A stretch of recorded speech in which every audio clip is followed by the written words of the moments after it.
바울은 골로새서를 통해 우리가 믿는 예수님이 과연 어떤 분이신지를 말씀해 주셨는데요.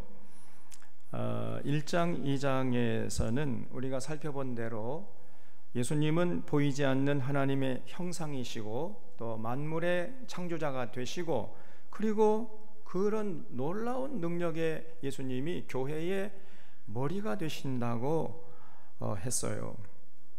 그리고 2장에서는 그 예수님이 모든 지식과 지혜의 보구가 되신다 그랬습니다.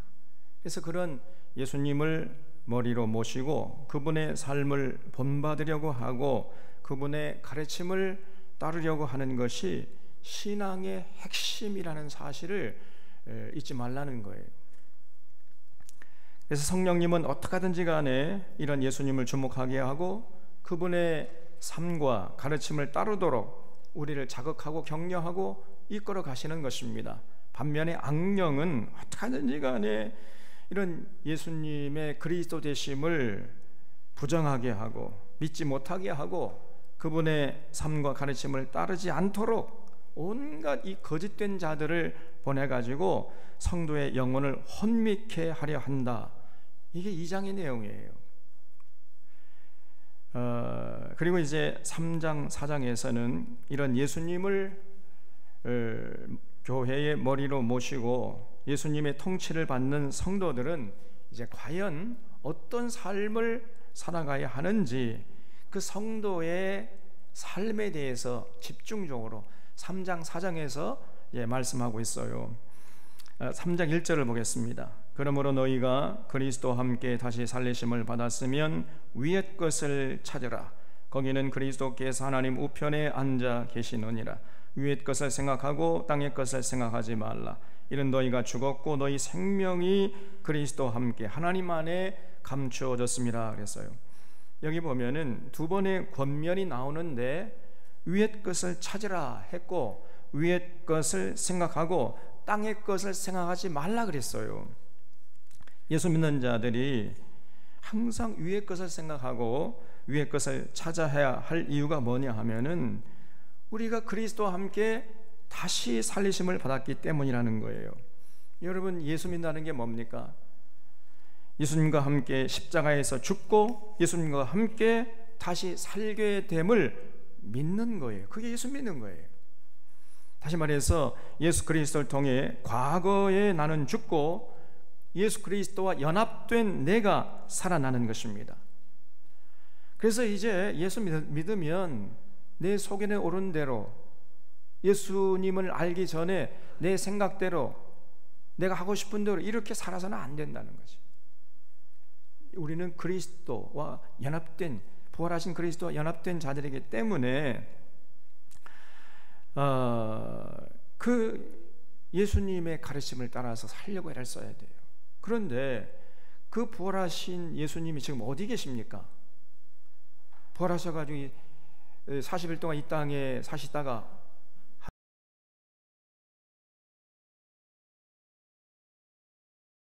하나님 보좌 우편에 앉아 계시잖아요. 그래서 그 부활하신 예수님과 연합된 우리도 하나님 옆에 앉아 있는 것이라는 거예요.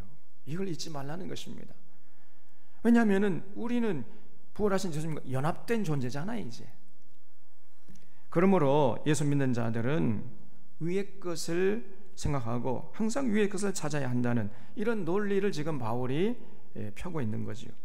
사람이 여러분 무엇을 추구하는가 하는 것을 보면은 그 사람의 정체가 분명히 드러납니다. 그 사람이 추구하는 것이 곧 그 사람의 생각이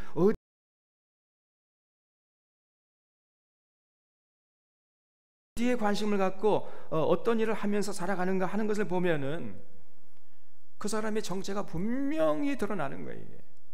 이걸 속일 수가 없습니다. 그래서 우리 믿는 자들은 비록 발을 땅에 딛고 살지만은 추구하는 것은 위의 것, 하늘의 것을 추구해야 하는 거지요. 세상 사람들은 땅을 기는 존재라 한다면 우리 믿는 자들은 하늘을 나는 이런 자의 모습을 잃지 말아야 됩니다.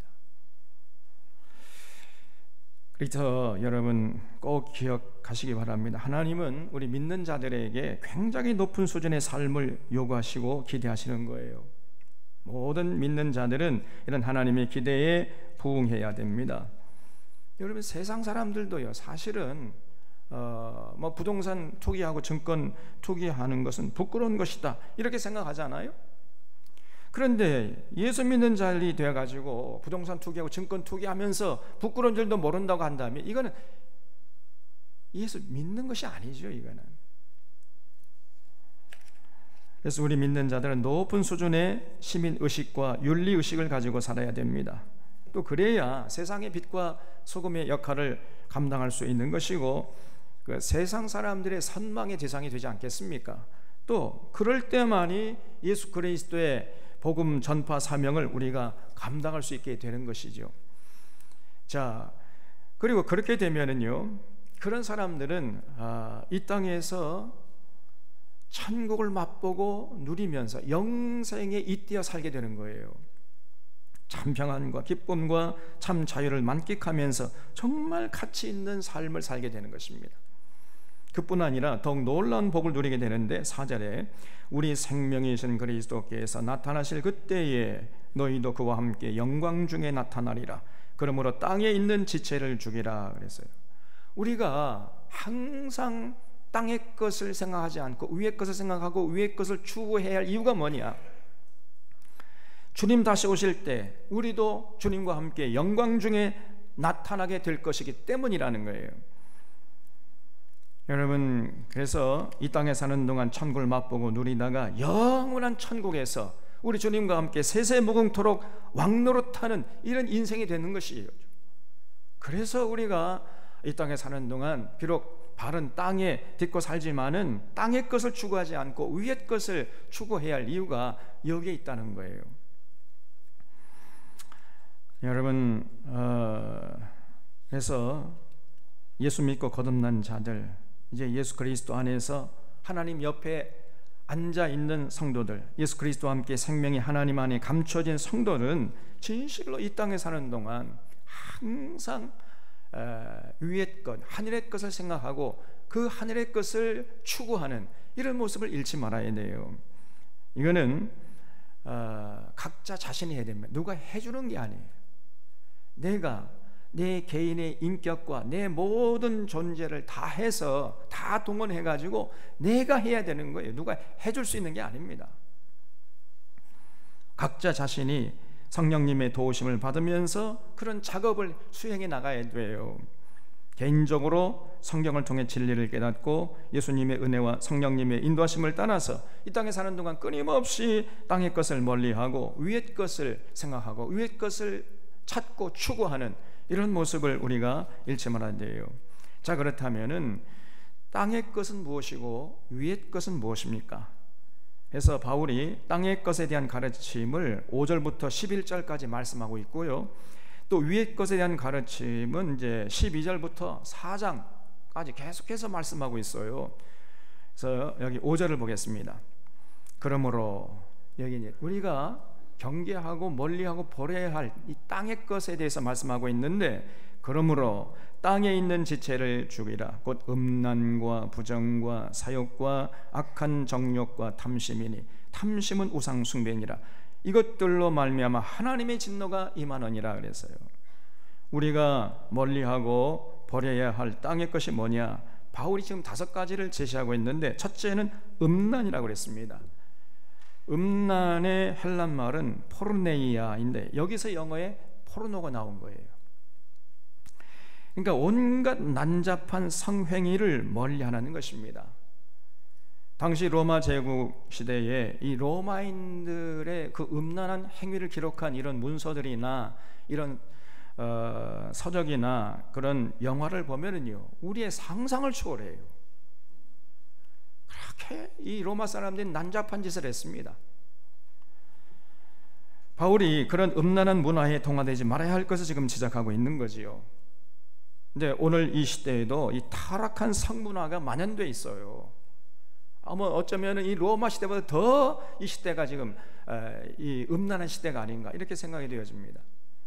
그래서 우리 믿는 자들은 이런 난잡한 문화에 물들지 않도록 해야 돼요. 둘째는 여기 부정이라고 했죠. 부정. 이 헬란 말로는 아카다르시아라는 단어를 쓰고 있는데 정결치 못한 것이라는 뜻이에요. 그럼 당시에 뭐가 정결치 못한 것이었느냐 하면은 우상 숭배하는 것, 이게 정결치 못한 거지요. 또 이교도의 제사에 참석하는 것, 정결치 못한 거지요. 그리고 불법적인 행위를 하는 것, 이런 것들이 이제 정결치 못한 것에 해당되는 거지요.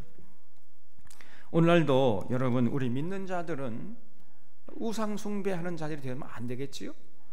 돼지 머리 앞에 뭐 절을 하고 동상 앞에 가서 절을 하고 이런 부정한 짓을 해서는 안 됩니다. 또 불법적인 행위들, 부동산 투기, 증권 투기, 주가 조작, 이런 불법적인 짓에 가담해서는 절대 안 되는 것이죠.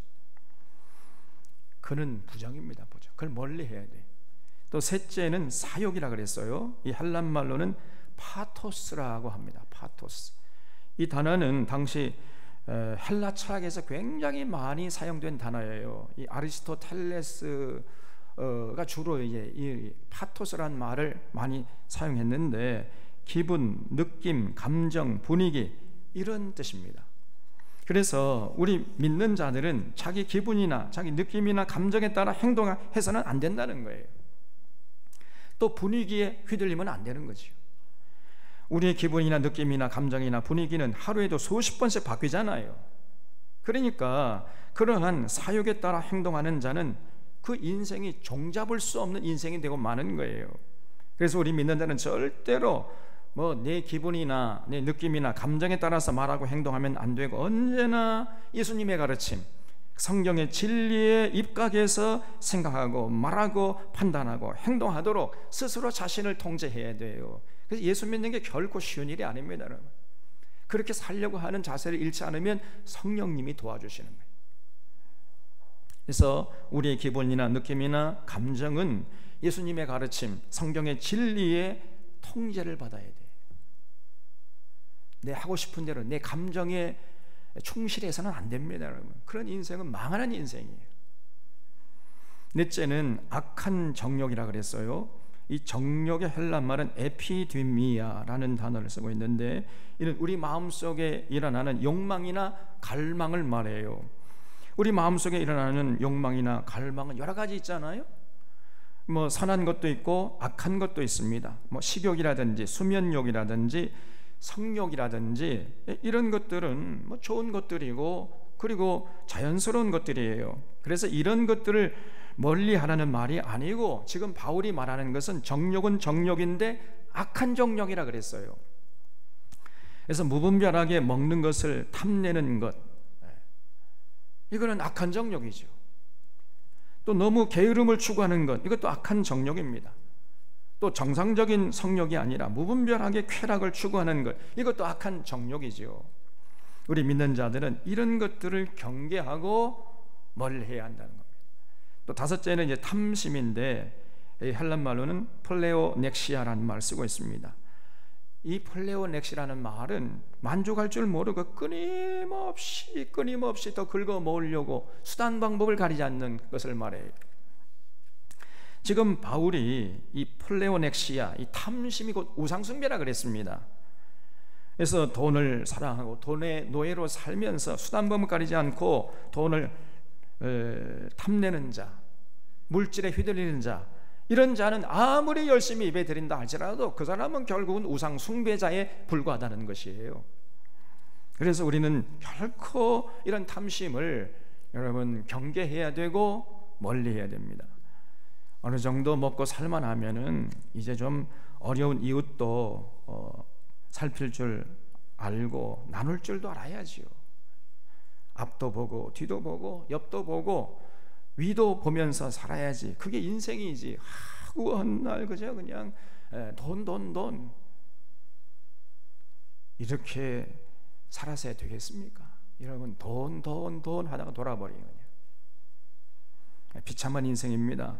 그래서 바울은 이 믿는 자들은 반드시 땅의 것, 이 5가지를 경계해야 한다는 거예요.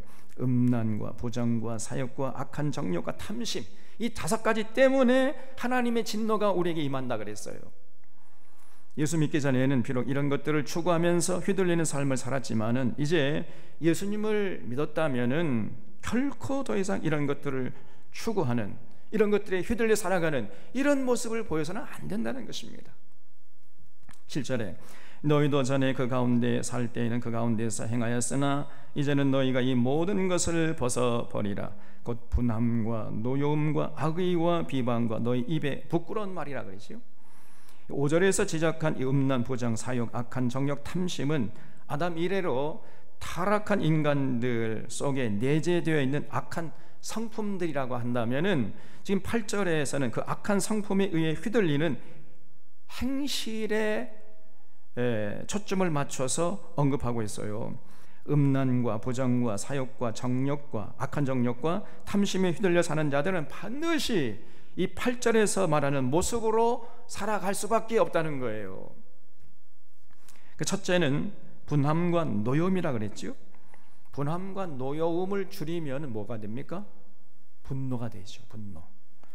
걸핏하면 화를 참지 못하고 자꾸 화를 내는 거예요. 어떤 사람을 보면 그렇습니다. 이거는 상식적인 사람이라고 한다면 도무지 화를 낼 성질의 것이 아닌데 화를 내요. 걸핏하면 화를 냅니다.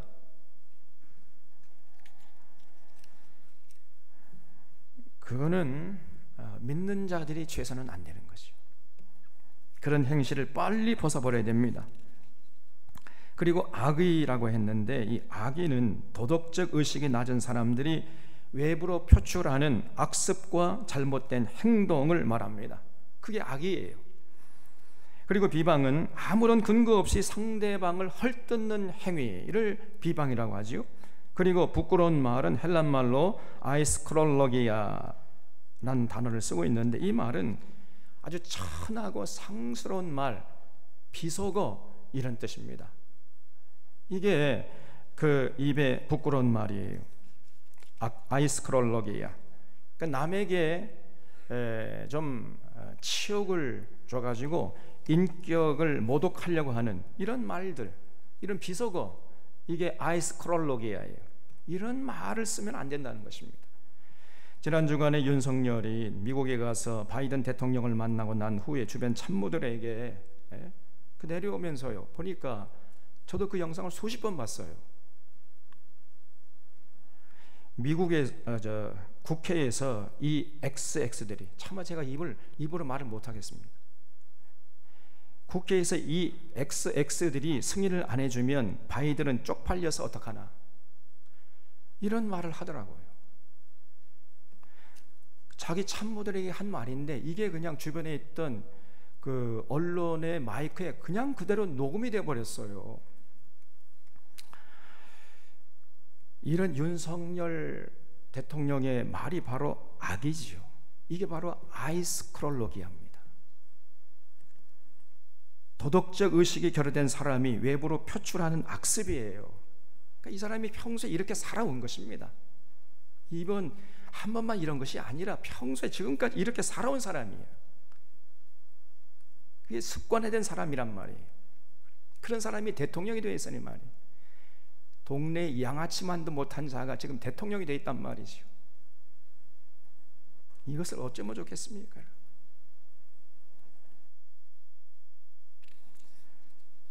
지금 전 세계적으로 대한민국의 대통령이 조롱거리가 되고 있습니다.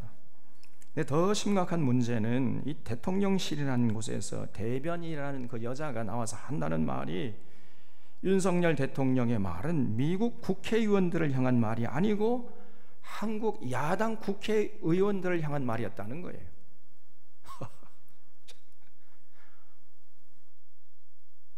그래서 바이든은 이렇게 말한 것이 아니라 날리면이라고 했다는 것입니다.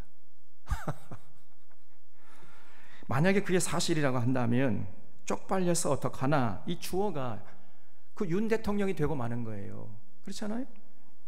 그러니까 윤 대통령이 대한민국 국회에서 이 XX들이 승인을 안 해주고 날리면 내가 쪽팔려서 어떡하나 이런 뜻으로 말을 했다는 거예요. 근데 이거는 말이 되지 않습니다. 당시 현장 분위기상 이 말이 되지 않아요. 당시 현장은 바이든 대통령이 자신이 주최하는 글로벌 펀드 재정 회의에서 자신이 60억 불을 모아가지고 기부하겠다 이렇게 큰 소리를 땅땅 쳤거든요. 그걸 보고 내려오면서 하는 말이었던 거예요. 그래서 국회에서 이 XX들이 승인을 안 해주면은 바이든이 쪽팔려서 어떡하나, 그게 사실 상식적으로 부합된 말 아닙니까? 그리고 제가 그걸 수십 번 들어봤더니 분명히 바이든이라고 그랬어요. 너무나 선명하게 녹음되어 있는데 막무가내로 바이든이라고 하진 않았고 날리면이라고 했다는, 이렇게 해명을 하고 있습니다. 새빨간 거짓말이죠. 아주 깔끔하게 사과하고 말았으면 됐을 텐데 누가 들어도 분명히 들리는데 자꾸 아니라고 딱 잡아떼는 겁니다. 그러면서 오히려 적반하장격으로 지금 야당이 대통령의 외교를 흠집내고 있다, 그러면 야당에게 비난을 퍼붓고 있어요. 70년 동맹국인 미국과 대한민국을 이간질하고 있다고 야당에게 책임을 지금 돌리고 있습니다. 이런 새빨간 거짓말을 눈 하나 깜빡하지 않고 전 국민 앞에서 거짓말을 늘어놓으면서 지금 국민들의 눈과 귀를 가리려고 하고 있어요. 국민을 바보로 만들고 있는 것입니다. 지금 대통령실이 하는 짓이 바로 이 바울이 말하는 비방과 아이스크롤록이에요. 그 입에 부끄러운 말입니다. 그래서 지금이라도 늦지 않았으니까 저 윤석열 대통령은 미국 의회 앞에 사과하고 김은혜는 국민 앞에 그 비방과 아이스크롤록이야, 이 거짓말한 죄를 사죄해야 돼요. 그렇지 않으면 윤석열 정권은 거짓말 정권으로 낙인이 찍혀서 점점 더 자멸의 길로 가게 될 것입니다. 제가 볼 때 저 정권 오래 가지 못합니다. 또 빨리 망해야 이 나라가 살아요. 너무나 처참한 수준입니다. 그래서 여러분, 우리도 돌아봐야 돼요. 악의와 비방과 그 입에 부끄러운 말을 하는지, 만약에 그렇게 하게 되면은 우리도 이 참 죽음의 늪에 빠져가지고 절대로 거기서 벗어나지 못하고 헤어나지 못한다는 사실을 기억하고 절대 이러한 어리석은 짓을 하지 않기로 단단히 결심해야 됩니다. 9절에 너희가 서로 거짓말을 하지 말라. 옛사람과 그 행위를 벗어버리고 새 사람을 입었으니 이는 자기를 창조하신 이의 형상을 따라 지식에까지 새롭게 하심을 입은 자니라 그랬죠. 거짓말은요 절대 입에 대면 안 된다는 거죠. 거짓말 하지 않아요? 그러면 그 거짓말은 또 거짓말 나요. 그 거짓말이 또 거짓말 나고 거짓이 끊임없이 그 거짓에 휘둘리다가 그냥 그 인생 망하고 마는 것입니다. 그래서 절대 어떤 거짓말이라도 해서는 안 된다. 11절에 거기에는 헬라인이나 유대인이나 할레파나 무할레파나 야만인이나 수고디아인이나 종이나 자유인이 차별이 있을 수 없나니 오직 그리스도는 만유시요 만유 안에 계시느니라 그랬죠. 여기 야만인이라는 헬란 말은 바르바로스라는 뜻이에요. 이게 무슨 뜻이냐면 바르바르 하는 사람들이라는 뜻이에요. 바르바르 이런 사람들이 야만인이에요. 여러분, 제가 바르바르 이게 무슨 말 했어요? 알아듣겠어요? 알아먹겠어요? 못 알아듣겠지요? 그 말은 하기는 하는데 무슨 말을 하는지 도무지 알아들을 수 없는 말을 자꾸 하는 사람들, 그게 바르바로스예요. 그러니까 야만인이 되는 거죠. 그래서 바울이 고린도전서 14장에서 방언을 하게 되면은 아무도 알아들 수 없어가지고 바르바로스가 되니까, 야만인이 되니까 그런 방언을 하지 말라 그렇게 가르치고 있는 거거든요. 그때 야만이라는 말이 바로 바르바로스예요. 또 여기 수구디아인은 스키티아 사람을 말하는데 지금의 이란 근방에서 살던 유목민을 말하는 겁니다. 그러니까 예수 믿는 사람이라고 하면은 여러분 동서양을 막론하고 그 누구나 예외 없이 이런 거짓말을 해서는 안 된다는 거예요. 아무리 야만인이라 할지라도 바르바르라는 말을 하는 사람이라 할지라도 예수 믿게 되면은 절대로 거짓말해서는 안 된다는 거예요. 그래서 우리 믿는 자들의 특징은 말이 투명해야 돼요. 말에 실수가 없어야 됩니다. 기면 기고 아니면 아니라 이렇게 담백하게, 명확하고 정확하게 말을 해야 됩니다. 그래서 이렇게 음란과 부정과 사욕과 정욕과 탐심, 그리고 분노와 악의와 비방과 입에 부끄러운 말과 거짓말, 이런 것들이 땅의 것들이에요. 그래서 우리 모든 믿는 자들은 이런 땅의 것들을 멀리하고 버려야 한다는 겁니다. 자, 그렇다면 이제 우리 믿는 자들이 추구해야 할 위의 것이 뭡니까? 12절 이하부터 쭉 나오는데요. 그러므로 너희는 하나님이 택하사 거룩하고 사랑받는 자처럼 긍휼과 자비와 겸손과 온유와 오래 참음을 옷 입고 그랬지요. 그 바울은 우리 믿는 자들이 추구해야 할 위의 것들을 지금 옷에 비유해서 말씀하고 있는데, 긍휼과 자비는 속옷이라고 할 수 있어요. 속옷. 그리고 겸손과 온유는 겉옷이라고 할 수가 있고, 오래 참음은 외투라고 할 수 있습니다. 그래서 예수 믿는 사람들은요, 이런 상품의 옷을 입어야 한다는 거지요. 여기서 긍휼은 불쌍히 여기는 거지요. 여러분, 우리가 누구를 불쌍히 여겨야 되겠습니까? 어렵고 힘든 이웃들을 불쌍히 여겨야 되지요. 가난하고 어렵고 불행을 만난 이런 이웃들이 있잖아요. 그러면 그들의 아픔에 공감하면서 연대하려고 하는 자세, 이게 긍휼이잖아요. 그리고 자비는 나누고 베풀려고 하는 자세지요. 공감 능력이 있는 사람은 반드시 그 아픔에 참여해서 그 아픔에 동참하려고 하는 것입니다. 그게 바로 자비예요. 그리고 겸손은 수고하고 헌신하고서도 사람들이 자신을 칭송하고 자신을 높이려고 하면 아이쿠 나는 아무것도 아닙니다. 그러면서 모든 영광을 예수 그리스도께, 하나님 아버지께 돌리려고 하는, 이게 겸손이죠. 그리고 온유는 때로 하나님의 뜻을 받들다가 사람들에게 오해를 사고 욕을 먹고 핍박을 당해도 절대 낙심하지 않고 상처받지 않는 것이, 이게 온유입니다. 함부로 하나님을 원망하지도 않고 불평하지도 않고, 그렇다고 낙심하지도 않고 묵묵히 그 모든 어려움과 고난을 감내하면서 십자가의 길을 걸어가는 거예요. 이것이 온유입니다. 제가 볼 때 조금 전에 기도했던 우리 김 목사님이 그 온유한 사람 같아요. 여러분 다 동의하시죠? 그리고 오래 참음은 외부의 핍박이나 박해 속에서도 굳굳이 고통을 참아내는 거예요. long suffering, 오래 그 고통을 참아내는 것. 이렇게 긍휼과 자비와 겸손과 온유와 인내, 이런 것들은 전부 하나님의 성품에 속한다고 할 수 있습니다. 그러므로 예수님을 통해 거듭나고 이제 그리스도 안에서 하나님 옆에 앉아있는 성도라면 반드시 이런 하나님의 성품을 추구해야 한다는 거예요. 그래서 우리 절대 예수 믿는다면은 이런 얘기 해서는 안 됩니다. 아이고 나는 뭐 태어날 때부터 타고난 성질이니까 어쩔 수 없어, 이해해라. 이런 말은 예수 믿는 사람 입에서 나와서는 안 돼요. 우리가 예수 믿으면요, 과거에 나는 죽은 거 아닙니까? 그리고 예수 그리스도와 함께 연합된 존재로서 새롭게 태어나는 거예요. 그래서 완전히 과거에 옛 성질 다 죽여야 됩니다. 예수님을 올바로 믿으면 그렇게 되게 돼 있어요. 예수님의 제자 요한이 예수님과 함께 사마리아 동네를 지나게 되었는데, 사마리아 사람들이 예수님을 영접하지 않으니까 그 옆에 있던 이 요한이요, 예수님이 건의하기를, 예수님 저놈들을 하늘에서 불을 내려가 태워 죽여버립시다. 이렇게 거친 사람이 요한이었어요.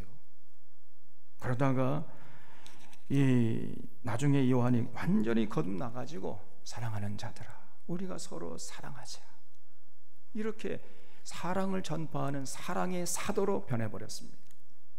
과거에 요한에게 보였던 그 거친 모습은 온데간데 없이 사라져버렸잖아요.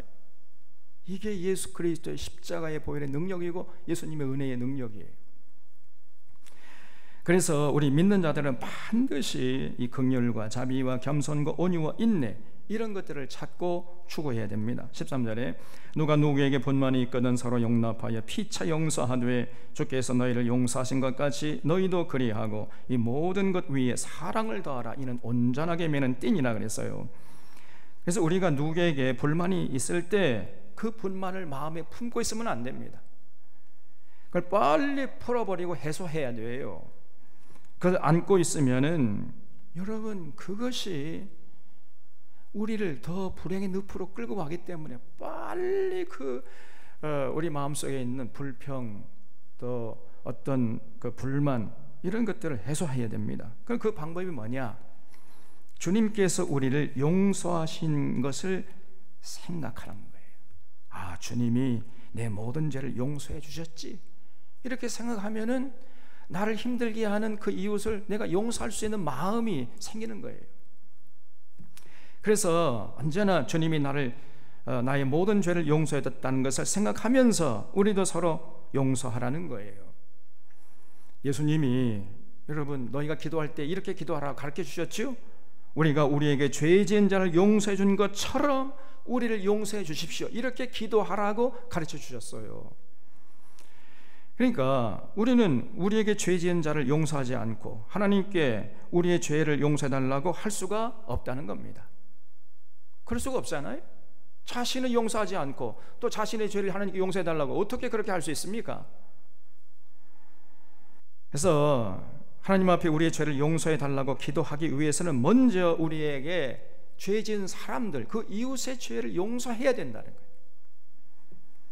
그래서 여러분 정말 진실로 예수 믿는 자들은 인간관계가 원만할 수밖에 없는 거예요.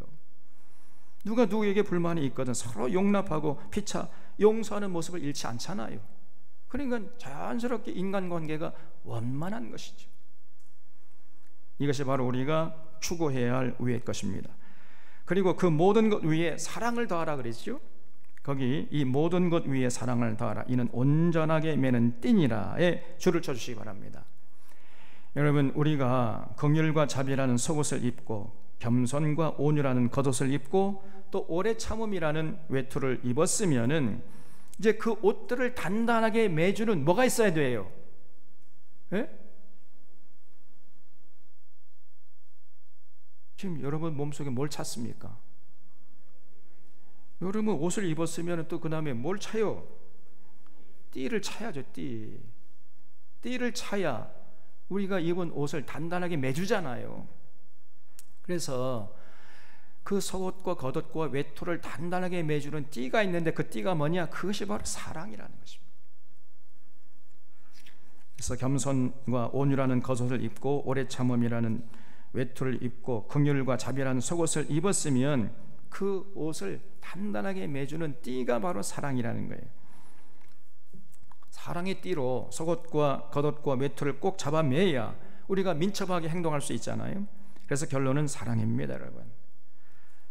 아무리 우리가 긍휼과 자비의 속옷을 입고 겸손과 온유의 겉옷을 입고 오래 참음의 외투를 입어도 그래도 여전히 때로는 실수할 수 있고 허물이 있을 수 있습니다.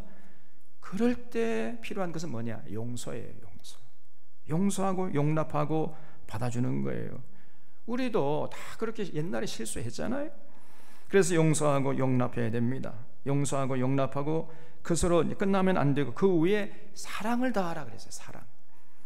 거기까지가 하나님의 성품이라는 거예요.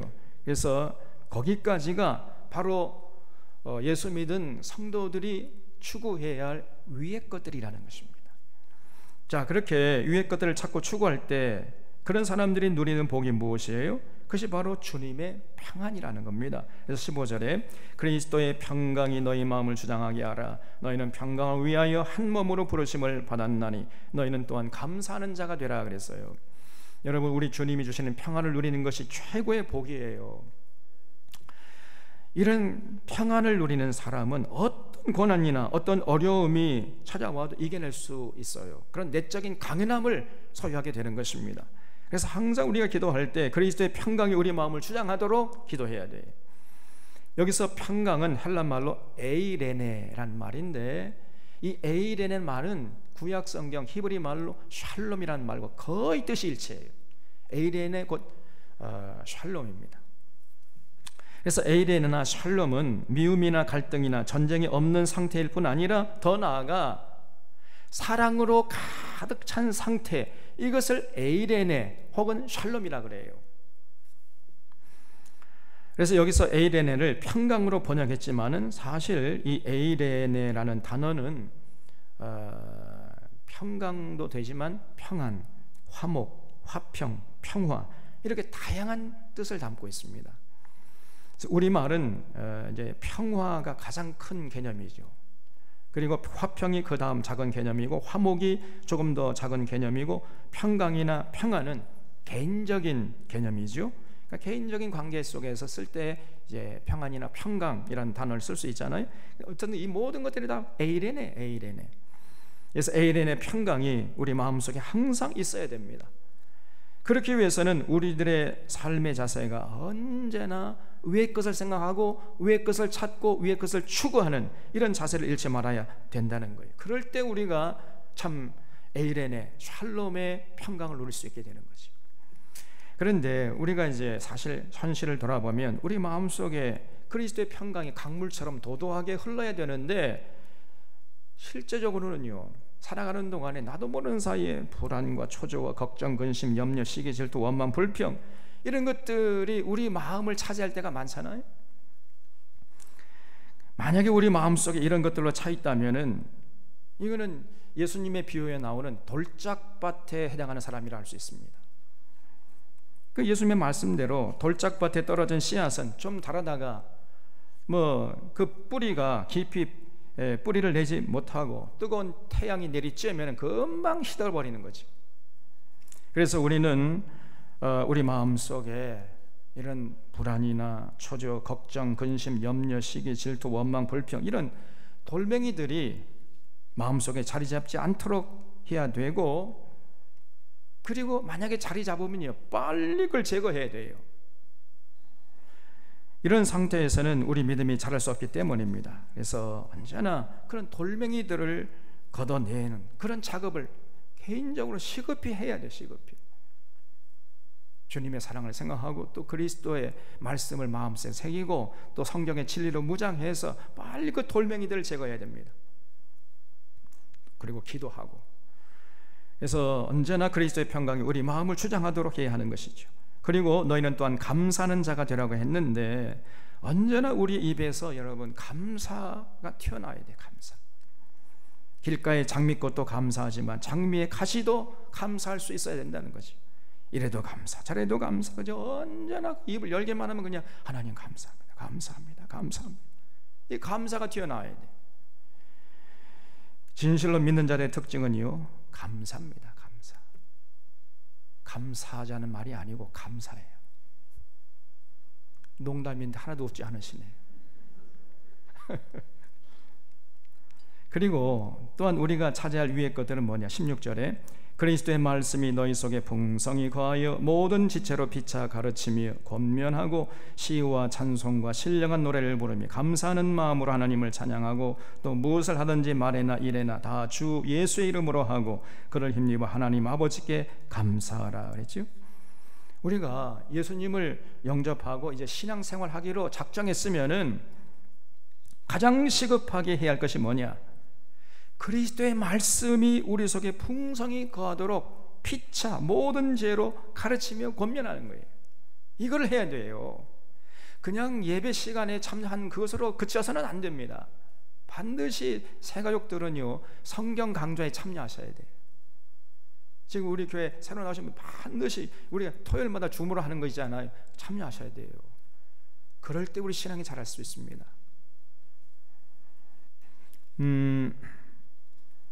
오늘 한국 교회에서 가장 부족한 것이 바로 이것이에요. 성경 66권을 한 권도 빼지 않고 창세기부터 요한계시록까지 온전히 원만하게 이해할 수 있도록 피차 가르치며 권면하는 이 일을 해야 되는데 그걸 안 하는 거예요. 그냥 주구장창 예배만 드리래. 예배드리고 돌아서 예배드리고 돌아서 예배드리고, 그리고 기도를 강조해요. 여러분, 기도 10분 했으면 성경 말씀 10분 또 묵상해야 돼요. 그래서 전국의 교회들이 진실로 이 바울의 권면을 마음에 새기고 실천하면 그때 비로소 한국 교회가 이제 새로워질 것이고 그 교회의 권위가 다시 회복될 것입니다. 항상 하나님의 말씀이 우리 속에 풍성히 거하도록 모든 죄로 피차 가르치며 권면하는 이 일을 부담 없이 주님 다시 오실 때까지 끊임없이 반복해야 된단 말이에요. 우리 산원의 교우들은 그리스도의 말씀이 우리 속에 풍성히 거하여 피차 모든 지혜로 가르친 일에 관심을 가지고 적극적으로 참여할 수 있기를 바랍니다. 그래서 제가 늘 말했습니다. 우리 중직이 되려면 반드시 성경 강좌에 참여하는 기록이 있어야 돼요. 없으면 절대 중직이 돼서는 안 됩니다. 여러분, 그런 사람 뽑아줘서는 안 돼. 성경 말씀도 모르는데 안수 집사가 되고 장로가 됐는 이 말이 되는 얘기입니까? 그리고 시와 찬송과 신령한 노래를 부르며 감사한 마음으로 하나님을 찬양하는 것이 중요해요. 그리고 우리가 무슨 봉사를 할지라도 자기 이름을 내려고 하는 것이 아니라 예수 그리스도의 이름을 내려고, 그런 동기에서 우리가 수고하고 헌신하고 봉사하는 거예요. 언제나 모든 영광을 예수 그리스도에게 돌리려는 자세를 결코 잃지 않는 것이죠. 그리고 예수님을 보내준 하나님 아버지께 감사하라 그랬어요. 그래서 이런 모습들을 갖춰 나가도록 노력하는 사람이 바로 위의 것을 생각하고 위의 것을 찾는 자들이에요. 그리고 18절 이하에서는 이제 위의 것을 찾고 추구하는 사람들은 이제 가정과 직장에서 참으로 아름답게 살아야 한다고 가르치고 있어요. 이 내용은 이제 에베소서 5장에서 우리 살펴본 내용과 똑같습니다. 18절에 아내들아 남편에게 복종하라. 이는 주 안에서 마땅하니라. 남편들아 아내를 사랑하며 괴롭게 하지 좀 말라는 거예요. 아내를. 우리 남편들 다 아멘 하세요. 그냥 남자들. 아니, 여자들 하지 말고 남자들만. 또 제가 다시 읽을 테니까 여성들만 아멘 하시기 바랍니다. 아내들아 남편에게 복종하라.